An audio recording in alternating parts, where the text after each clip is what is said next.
Full of vexation come I, with complaint against my daughter Hermia.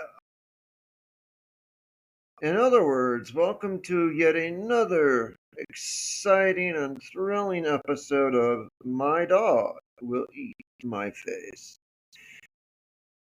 Why did I preface this particular podcast with that line? Well, number one, I'm a geek. That is the opening line to Shakespeare's Midsummer's Night Dream by the character Aegeus. And just like Aegeus, I come filled with vexation, but not with complaint against my daughter Hermia. I don't have a daughter named Hermia or even a daughter, so you can scratch that. That was just part of the opening line. But I do share at least the vexation of which Aegeus speaks against his daughter.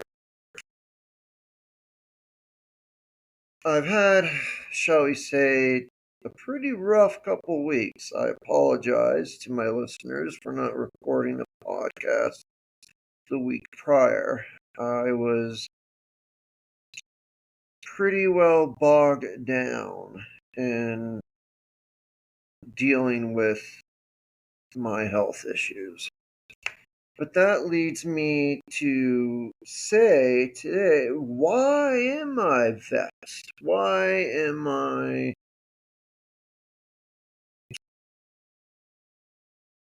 let's say, discalmed, if that's a word? Why am I discomforted? There you are. And vexed on such a sunny spring day. I think it's still spring, technically. Anyway, yes, so getting right to it, my health has been quite a bit of a challenge as of late, and unfortunately has gone further downhill. And it has also gone downhill with some, well, let's just say some creepy moments that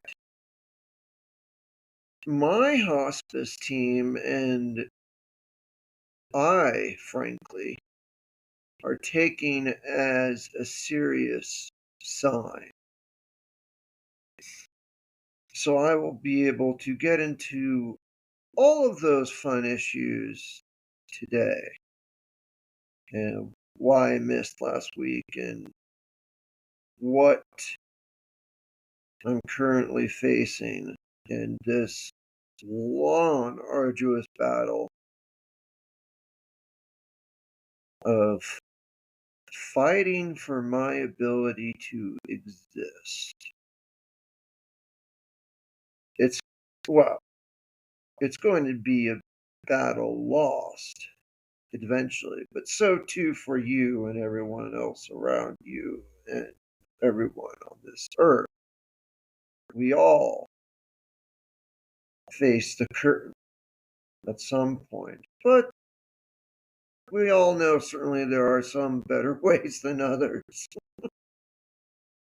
You don't want, for example, the curtain to bonk you on the head as it comes down while you're trying to bow to the audience, making you look like an idiot. That's an example of something you would not like when you're on the stage and the curtain drops. That is akin to where I'm at now, where I'm dealing with unfortunate timing and a situation that seems far too early for how long I would like to live, but alas, at least I have indeed lived, and lived I have. So, that never changing concrete base has not changed. And with that, I am still at peace with my death, whenever it may come and in whichever form it may come. However, it doesn't mean I have to enjoy it when that happens, right? So, without further ado, let me discuss the changes I've been facing in my body and life, and what are the implications of those changes and battles I have thus fought in just the last couple of weeks.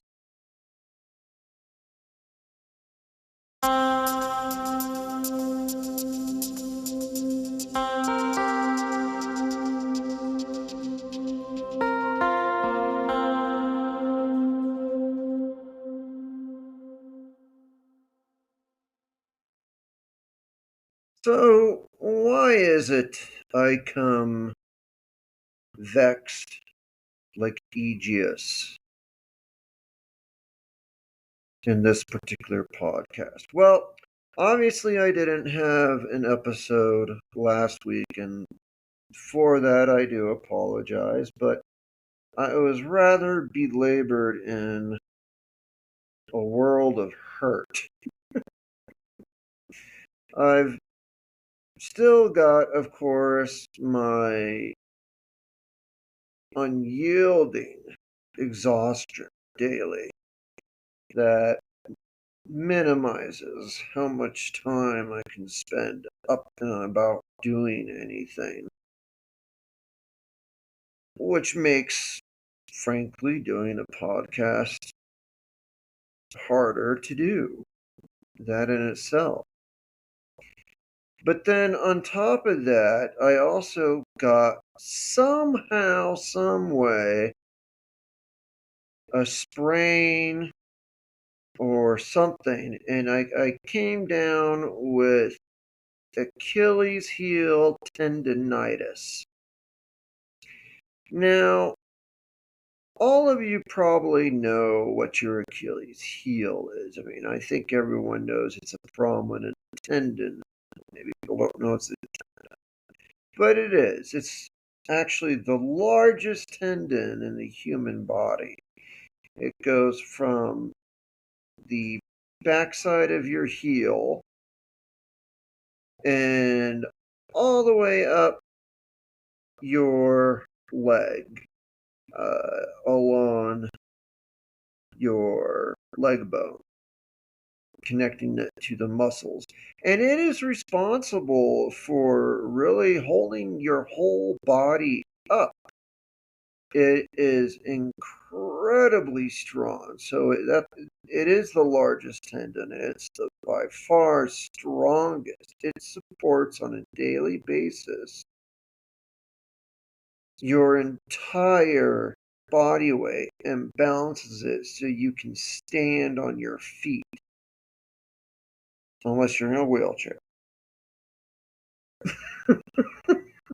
Then it doesn't apply. Sorry, that was terrible. I apologize to people in wheelchairs. Hey, I can only joke about wheelchairs because I once was in a wheelchair for a long time. I had to learn how to walk again after I broke my leg severely and broke my hip and had to go to emergency reconstruction surgery and then had to learn to walk again. So I was in a wheelchair for a while. So that gives me rights to make fun of wheelchairs. Also free speech. Anyway,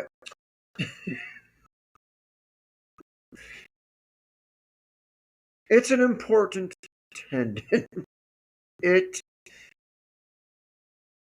it allows you to not only walk, it allows you to do amazing things considering your body weight and balance. Just think of the process of when you maybe go on your tippy toes. You can do it for just a moment. All of us, I think, can do that. unless you're in a wheelchair.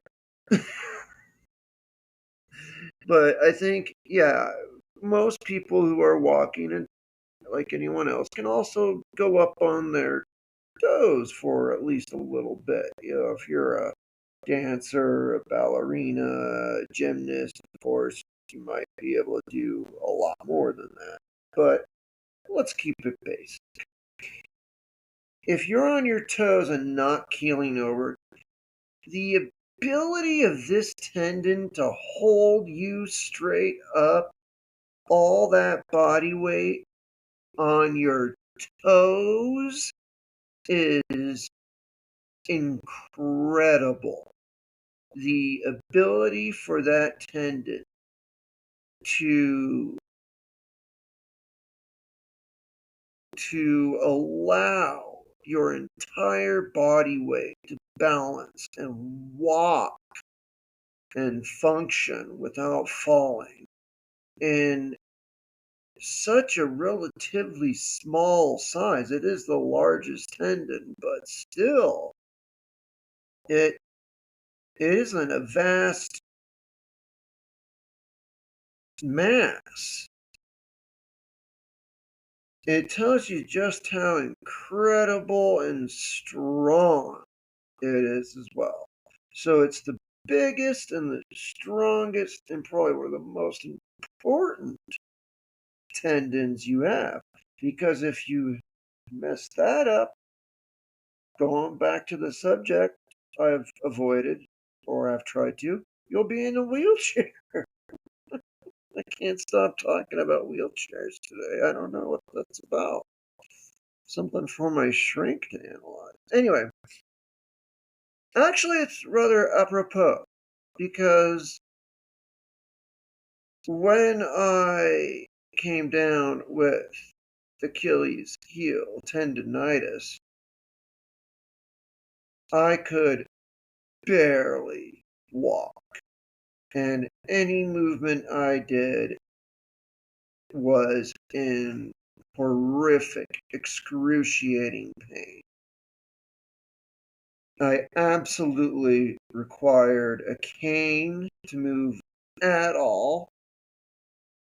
And even with that, a lot of the times the pain was maybe 8 or 9 on a 1 to 10 scale. It was debilitating and horrific beyond words. I was not a happy camper. And all because that one important tendon was itself not a happy camper. And I don't know why that happened.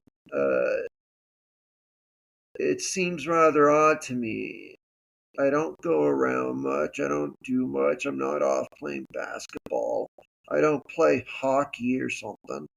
I don't understand how in the world I managed to get Achilles tendonitis. But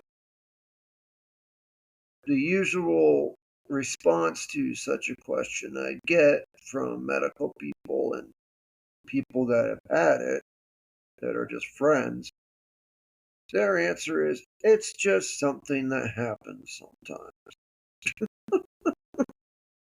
I've said it before and I've said it again. If your body was a car, you would never buy it. It's like, well, in this car, sometimes the wheels come off and you have to drive on the rims for a week. Why? What does it do that? We don't know. It's just something that happens. Well, I'm not buying that terrifying vehicle. That's essentially what we got. We got a crappy car for a body. You gotta clean it every day. You've gotta pump fuel into it every day, pretty much. Certainly fluid. And let's not even talk about the exhaust issues that can happen.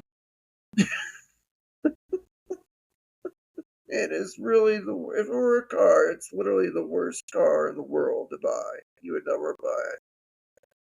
Oh, um, anyway, so I had to deal with that. It was excruciatingly painful. And in the process of me dealing with that, I bent my back muscles in a strange way and felt that strong burn feel when you just know you just sprained a muscle. There's, I don't know if any of you have had that where you turn a funky way and in that moment you feel that burn in the muscle and you just know, oh no, that's gonna hurt so bad for days now because you just sprained it. So when I was trying to walk in pain, I was holding my back really tightly because I was just basically bodily clenching in pain. And I turned my back in a weird way in that state. And so on top of that, I had a pretty bad lower back muscle that was sprained and in immense pain and spazzing out. And it was a lovely combination with the tendonitis. So I was a bit of a mess.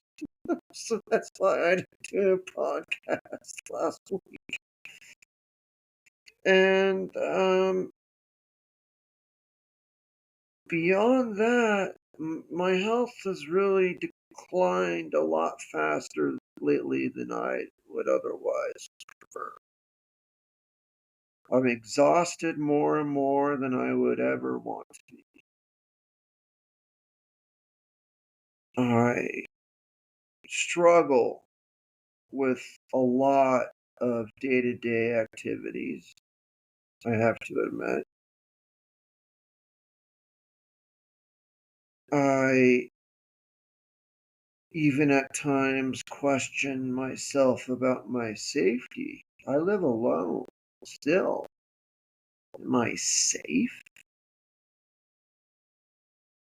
And for me to question that of myself, who's so fiercely independent, who has been so his entire life, demonstrates the unease I have with my ability to just do really basic things because of my health declining.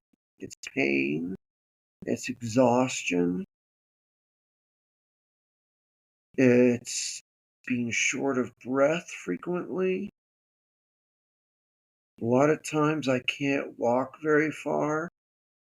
If I go even just a few feet, I'm short of breath.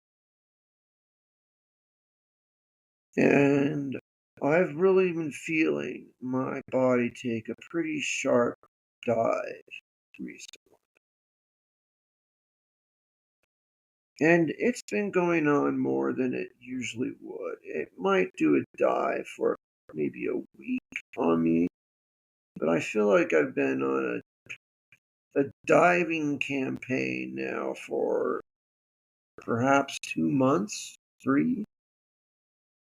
Uh, it's been it's been very difficult physically.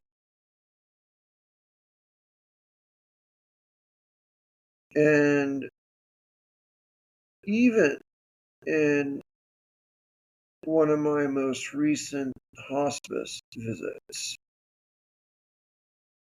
the hospice nurse was honest with told me and basically said I look terrible.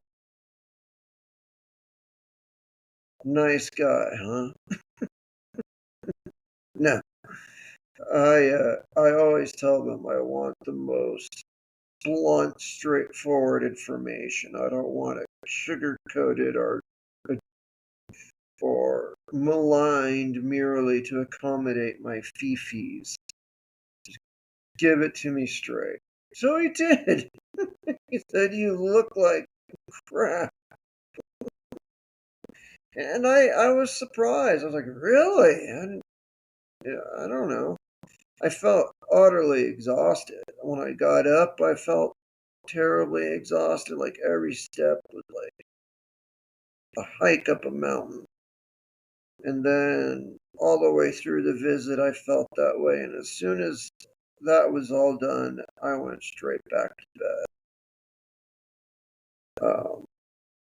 So it's certainly been bad enough for people around me to notice my decline and say, you look like crap. There's other times they've said recently, some people, oh, good, you look pink again. Last time I saw you, you look like crap.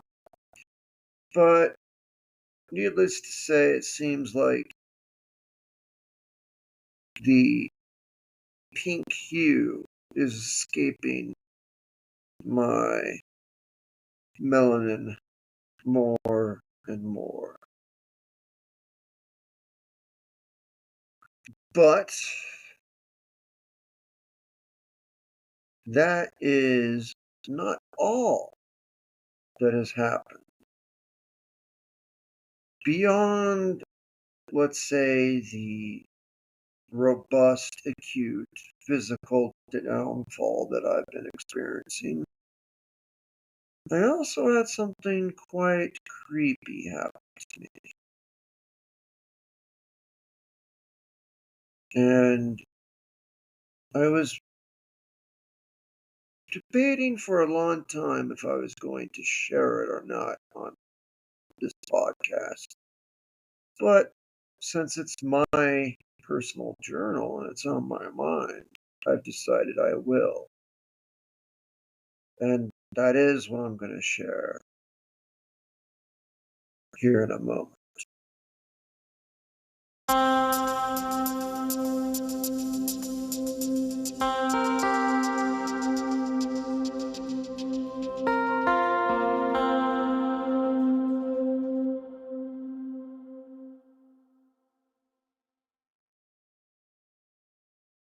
So, this is going to be quite the deviation for my podcast because I usually don't talk about this sort of thing because I don't put a lot of stock in it. But I'm going to do it anyway.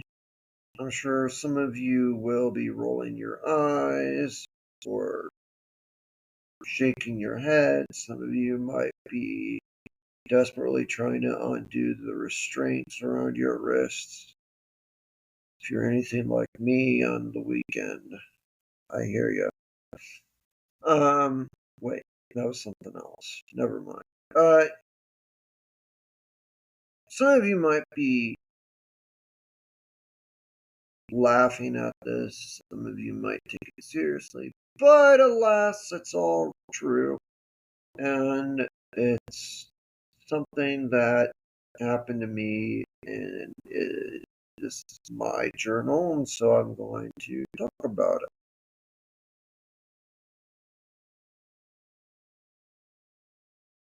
it. In short, I laugh just thinking about it. I had a really creepy couple of dreams. Now, they say, do you know what the most boring thing is for a lot of people? Listening to other people tell them about their dreams. It's probably true. But alas, here I am, being the most boring person I can possibly be to discuss what dreams unsettled me, needless to say. The first was I was in a house, the last house I lived in before I moved out on my own. So this was a home I last lived in with my parents. And my bedroom was in the basement, like a lot of, you know, late teens, early 20-year-olds that might still be at home, which I was. I don't remember how old I was, but that doesn't matter.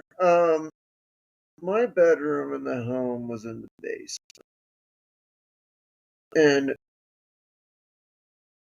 I was standing just in that room, in this dream. I was standing in this room, but all of my furniture and belongings, everything was gone. The room was stark and just bone empty. Nothing was in it, just me.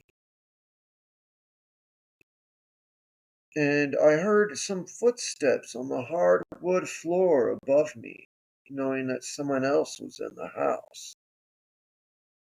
And that was a true thing that happened when I lived there in this place. I would sometimes hear people walking around on the hardwood above me because there was a hardwood floor right above my room. Um, so I heard that there was someone else in the house. And then I suddenly hear my bedroom door open. Now, my old bedroom was configured in a weird way. If you were to go to the door to enter it, you would enter it, and then there'd be like a brief, maybe 3 meter hallway, if you want to call it that, even alcove for a better word. And then you have to turn perfectly 90 degrees perpendicular to that to enter into the actual bedroom where the furniture is and all that. So it's like this little weird little mini entry area, and then you do a hard turn. And so it was made in such a way to whereas if someone was at my door and I was in the bedroom, I could not see them, nor could they see me. Um, and when that's important because in the dream, I suddenly heard my door open, but I didn't see anyone. So that's because in the dream, it was being accurate with the orientation of the bedroom. I couldn't see the door, so that's normal. Anyway, I heard the door open and I suddenly heard my mother's voice. And she said, "Hey, we're leaving now, Joe. It's time to go." My mother has been dead for a number of years now, and I never really dreamed about her before. In my lifetime, in her lifetime, I should say, I don't remember ever dreaming about her. And to this day, I don't think I've ever dreamed about my dad. I don't dream about my family. It's just something that doesn't happen. Um, they're never in my dreams, so I don't know if that's good or bad. But um, it was very unusual that my mom was in my dream, or her voice was. And what she said, considering my situation, was quite creepy. I woke up from that a little jolted, but I got back to sleep, and then I had another dream.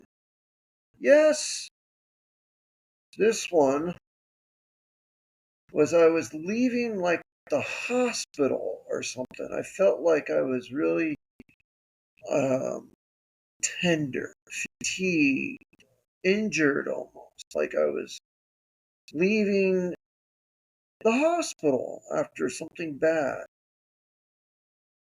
but still recovering, if you will. Like you do. I mean, you're not in the hospital until you're 100%. You're in the hospital until it's safe enough for you to recover at home, usually.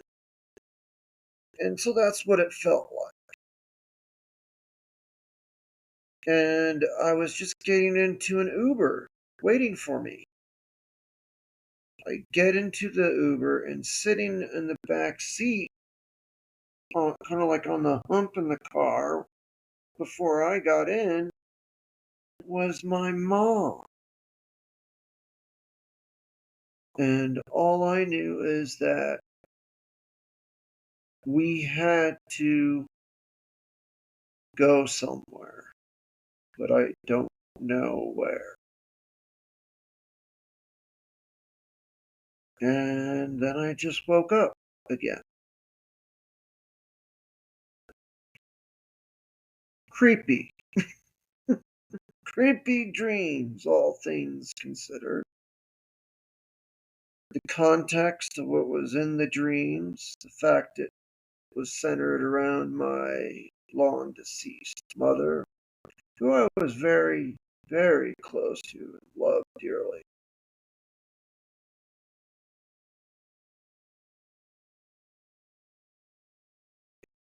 And I had already known and also looked it up a little bit online and read about it that people in hospice will oftentimes dream and then see in real life dead loved ones talking to them, and many times telling them to come with them. And this is very well documented. Now, I'm not, you know, some stupid ghost hunter, History Channel type person. God, so sad what happened to the History Channel. I remember when it was about history. Now it's about gibberish. Ugh. Anyway, sorry, I digress. Pardon me. What was I saying? Oh, yes. So it's been well documented that this occurs in hospice. I mean, for whatever reason, I'm not saying it is like something supernatural. I actually don't think anything is supernatural. I, in fact, despise that word for other reasons that I don't want to get into now, perhaps later. And I don't put a lot of stock into things like, oh, okay, I don't put hardly any stock into any ghost stories or stupid things like that. And oh God, dreams and what they mean. Oh, most certainly, my whole life, I would never. Still to this day, I feel that way. That I don't put a lot of stock in it.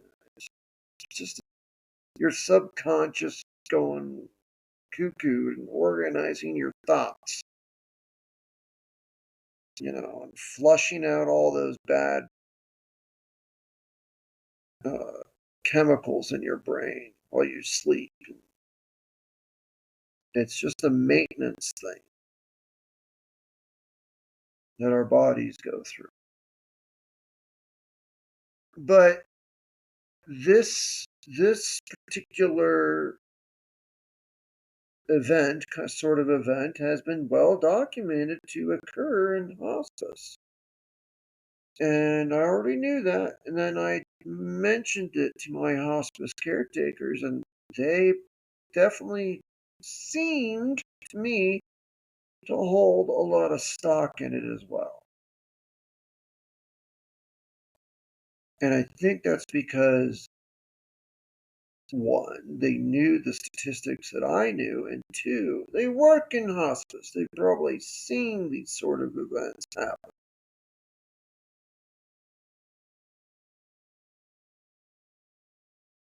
And unfortunately,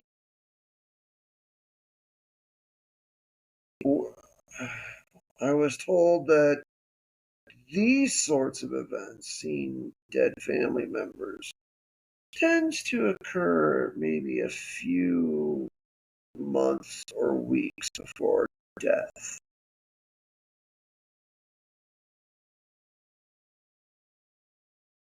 So they took it quite seriously. Whatever the cause may be, who knows? It could be how our brain is processing the process of dying. It's not some magical thing. It's just your brain concocting something that it can use to interpret what it the body and you are going through in this process, because death is a process in a lot of cases. It's usually not wham bam, you're dead, unless you're very lucky, I guess. Um, I shouldn't say that because anyone getting shot in the head that would qualify, and I won't consider them lucky. But you know what I mean. I know in my life I've always said I'd prefer a sudden death than a known or long drawn out one. So here I am getting a long drawn out one. Isn't that super? Anyway,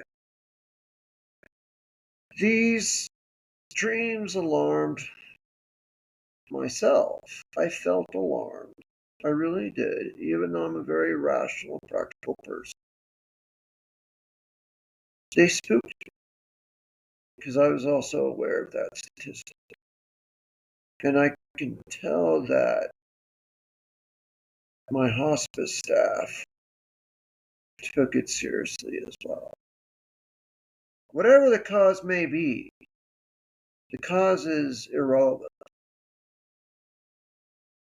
The event itself, though, is, and that it is something that prefaces an oncoming demise.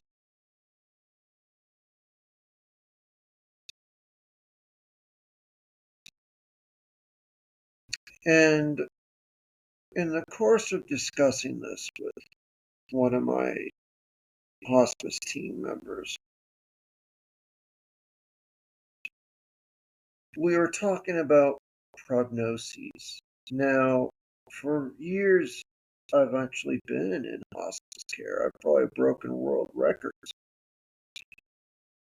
And my cardiologist has thrown the glove off and just said, I'm not even going to guess how long you're going to live anymore because he has no idea. They can't prognosticate my lifespan because I'm the first case of what my body has in it in human history, in recorded human history. That is.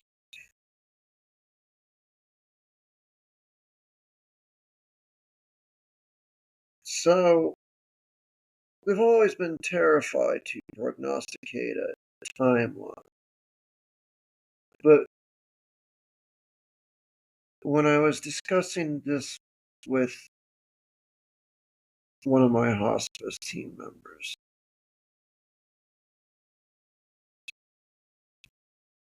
it seemed as though both of us were at least a little comfortable taking a guess at what sort of timeline I might be looking at. Because of one, yes, the dreams, but two, also the recent physical difficulties I've been really having. I described it as thus. I don't think I have years left. I would believe I have a year and maybe then some. But I think the time that I am left at is something that can be easily counted as months. And that could exceed a year. It could be 13 months, 14 months, 20 months. And it's something that's countable. And she nodded and seemed to agree with that analysis. And that's just sort of what I'm feeling in my gut.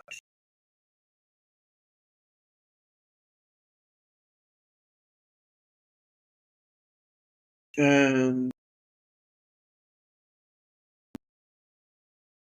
yeah, I felt that it was something that someone could easily count. In other words, it falls into the often said cliche, my days are numbered.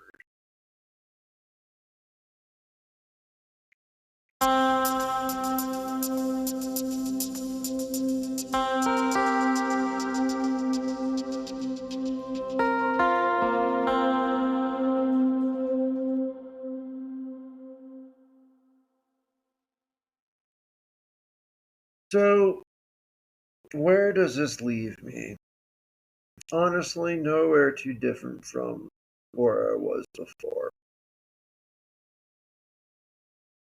There's some additional considerations of my uh, passing that I have not deeply considered yet, and I need to um, think about because I've not really thought about it. Uh, One of those is what to do with my carcass. I mean, that's what it is.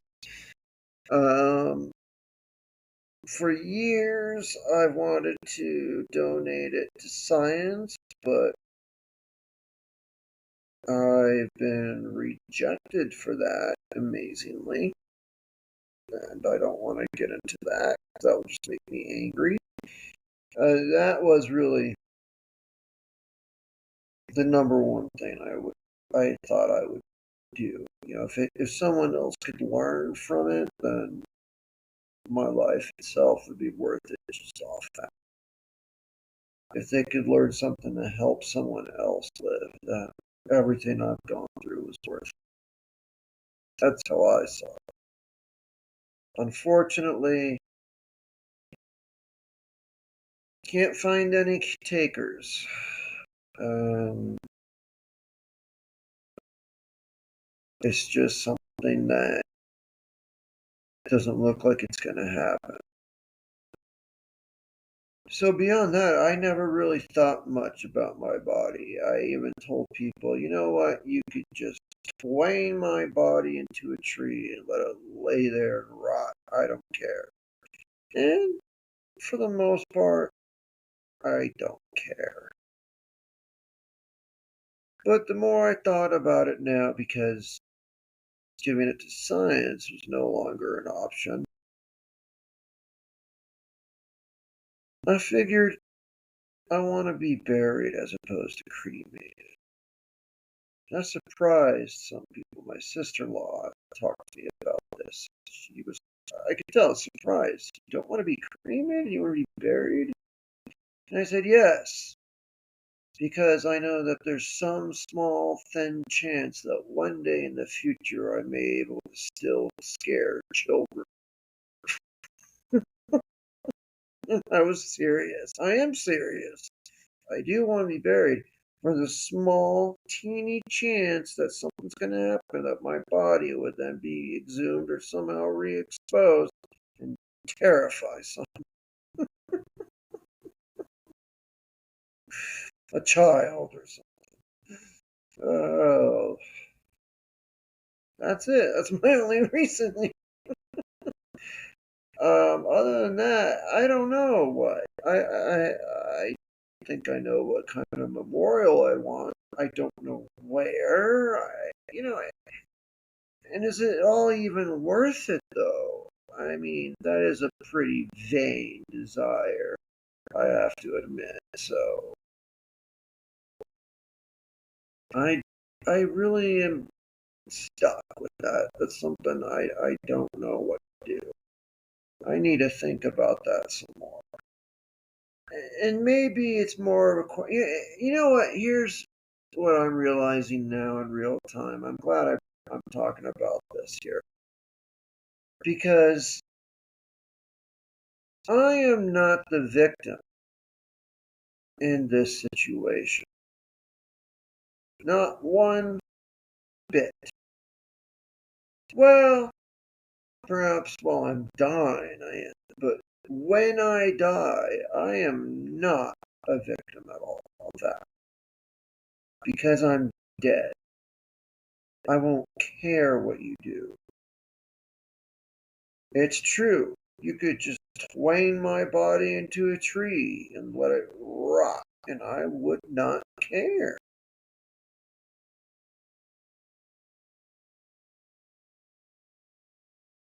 The real victim, or victims, honestly, are the ones that I leave behind. That's the living.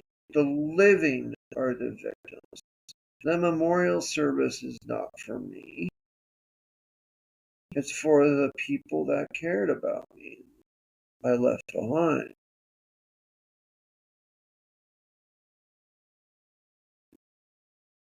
And as I realize now, I think about it, and duh, the whole idea of burial, cremation, services, where, how, whatever,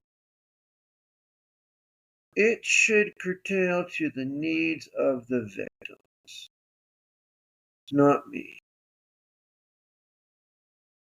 It's something that my loved ones should answer and dictate, not me. They're the ones that are the victim of my demise. They're the ones most impacted by these decisions. So I think I really need to ask them what they want. I'm not trying to push a difficult question off on somebody. I voice some of my basic desires. I'm sure they're not going to say anything crazy like they want to throw me into a bullfight. Well, actually, if they did say that, I'd probably laugh and say, that is awesome. Do it. I could see the news article. Crazy Americans throw dead carcass into a bullfight in Cordoba. Okay, I'm sick humored. Yes. All right, I think that'd be hilarious. So yes, I want to be thrown into a bullfight to figure that much out. No, I need to ask the true victim, the loved ones, about what they want, what will please them or make things easier for them, and not for me. I mean, you can literally do anything to me you want.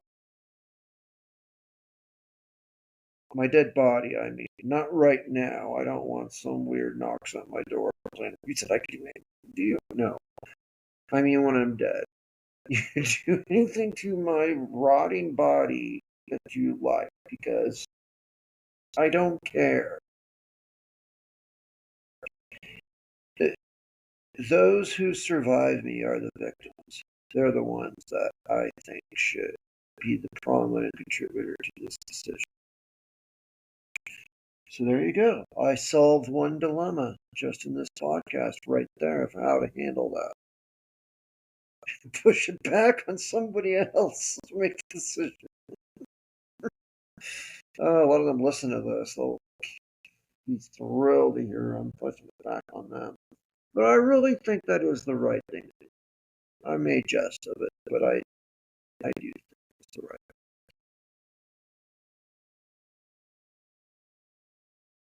thing. And I do stand by my basic feeling.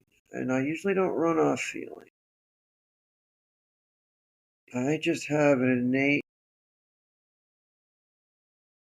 notion that I'm looking at months left to live,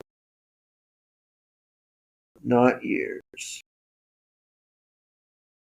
And if I'm wrong, I would actually then be surprised.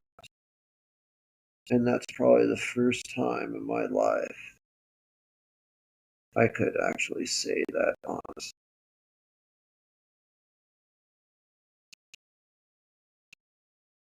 It does feel more than ever before significantly like the end is not.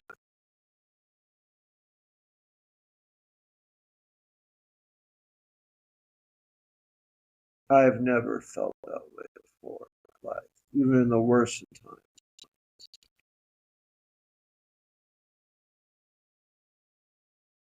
Now, I just have a strange, uncanny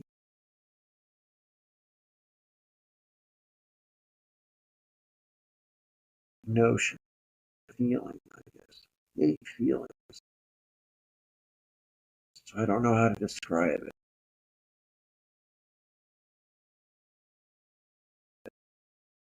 My brain is comfortable with that estimate. It's the best way I can put it. I don't know why that is not on the surface of my frontal cortex yet. I probably need to work on that if I care that much about it.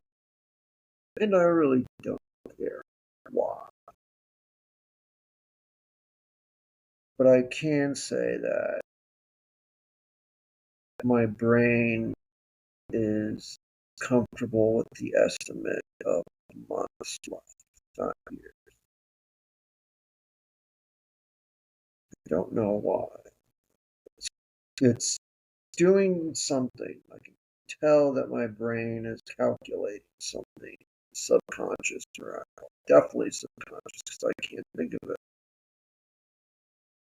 And I don't know what that is, but it's definitely telling me something. My own brain. And that's not supernatural, it's normal. I just can't explain.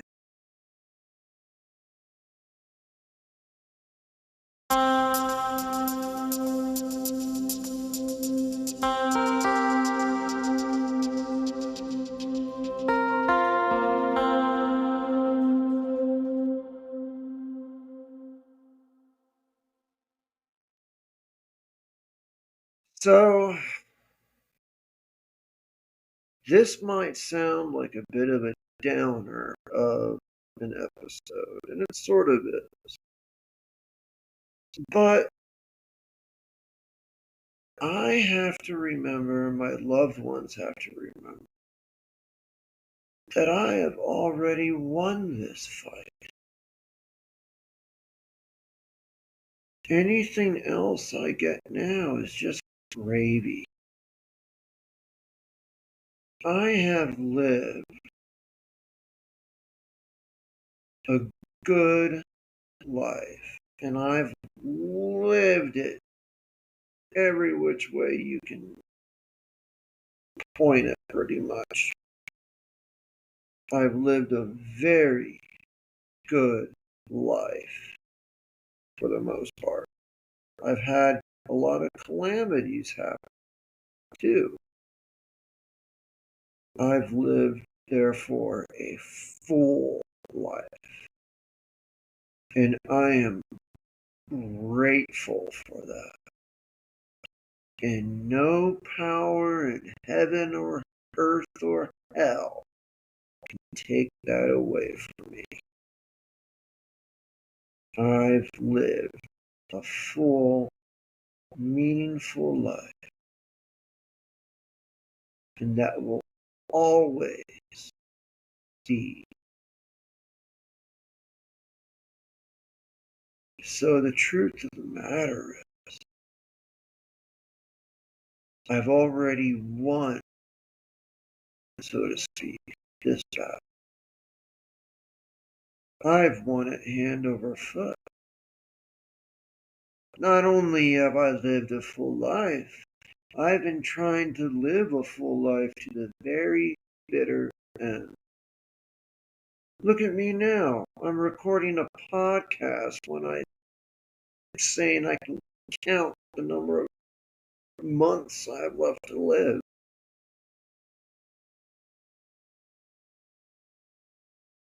I could be laying in bed sobbing like a moron, but I'm not.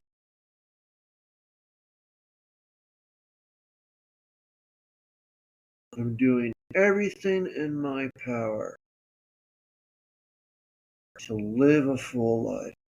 And as I said in my last episode, leave no doubt every day that I have at least tried my best to make my day worthwhile for me or for those who I care about.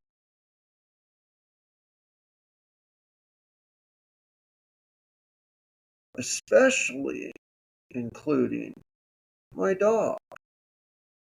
He's a sentient being. He has feelings, he has likes, dislikes, favorites, phases, moods, mood swings, dreams, nightmares, certainly self-awareness. He is a conscious being. He's just not a human. So if I do things for him even during the day, I absolutely think that counts as doing something good for someone else.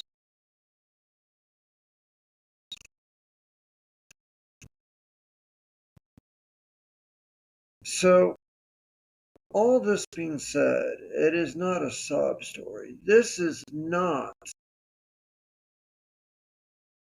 a statement of all is lost, as Frederick the Great once said. Then he won a great victory and became legendary. This is not to say, woe is me. I don't feel that way whatsoever. I don't even see myself as a victim whatsoever.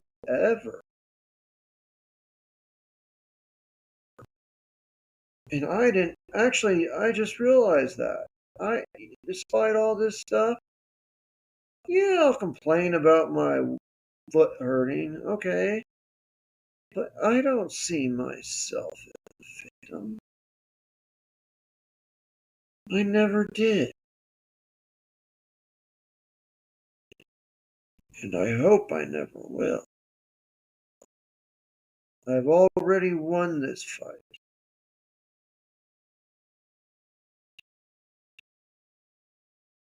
So, come whatever may, I've lived today to shorten my favorite Horace quote.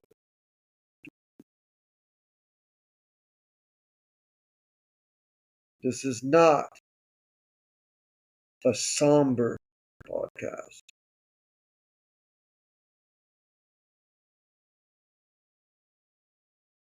This is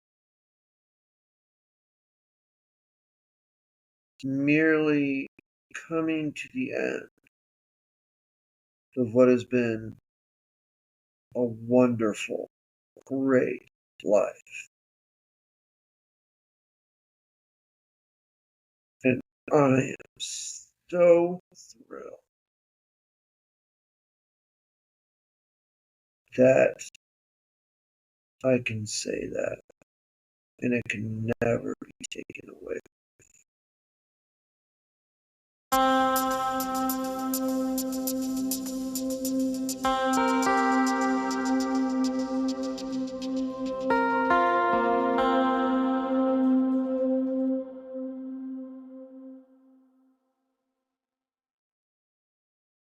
Well, my friends and comrades, on that lovely note, I think I will be wrapping up this week's podcast at this time. I think this was very good for me, as it so often is. It's wonderful to realize that when you're maybe in pain or told quote unquote bad news, you're actually more or less victorious in whatever it is you pursue. And that's precisely what happened to me in this podcast. This is not a somber story to the least of it. It is by far a story to victory that I have lived a full, good life. And that brings tremendous joy to me. Just sitting in a chair now and saying it. I can feel that uh, dopamine pouring out of my brain and make me feel good. Who needs drugs? All you need is life. With that said, again, though, I want to part you for this week and thank you deeply. If you made it this far, thank you for listening to this podcast. You've already given to me the greatest gift you can give, and that is a venue for which, to me, where I can share these thoughts and emotions. And for that, I do thank you all very much. If you want to support the podcast further, you could go to patreon.com/mydogwilleeatmyface and you can become a member for whatever time is left. And through that, you'll be able to contact me directly. I will respond absolutely 100%. And you also get some visual pieces in there of my life, some pictures. So you know I'm not just a ethereal voice on the airways.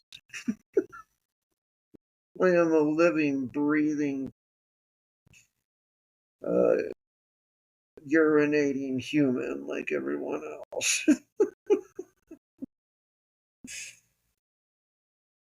But for now, I must say, auf Wiedersehen.